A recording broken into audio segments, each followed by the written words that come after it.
it would seem today that Article 370, or may not be Article 370, but the mere call for pre-1953 status, etc., may have actually hardened, rather than facilitate the process of integration, may have created an emotional schism.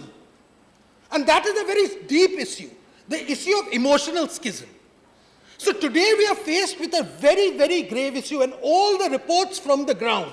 I just want to quote one particular report which came, which was quoting a meeting in Kuimo, which is a main market of Kulgam district, of one person of the Hurriyat conference who said, and this is what he said: "We are all together and we will fight out for Azadi. India wants to establish Pandit colonies here. India wants to set up Sainik colonies, and we are not feeling safe in Kashmir." This is a complete travesty of the reality. But this is the type of propaganda which is going on there, which is being fueled from across the border by having special trains going from, Lahore to someone, so, which is carrying the faces and which is carrying exaggerated pictures, boys dressed up in bandages saying that we've got pellets. This is the type of gruesome incidents there. Therefore, while I agree with Sitaram Yechuri that we need a political approach to do this, but the what form of political approach and when is a very, very important question. According to the communist mythology, political power is seized in two ways.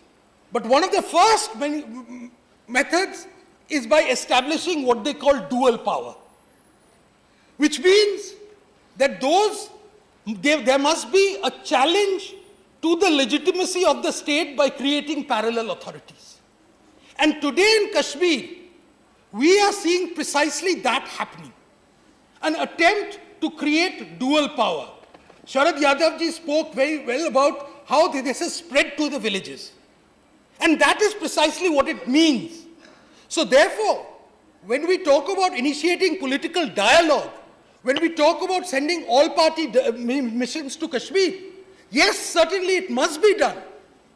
But let us remember that it cannot be done, sir, if we are to tie the hands of the executive and restrict their operational freedom to actually conduct what is necessary, because the threat we face today is qualitatively different. It is not a mere question of autonomy. It is not a question of pre-53 status, and I'm glad Narasimha Rao's thing, the sky is the limit, the sky is the limit was referred to here.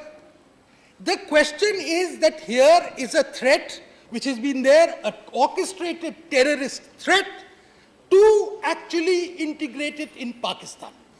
That is what it's all about.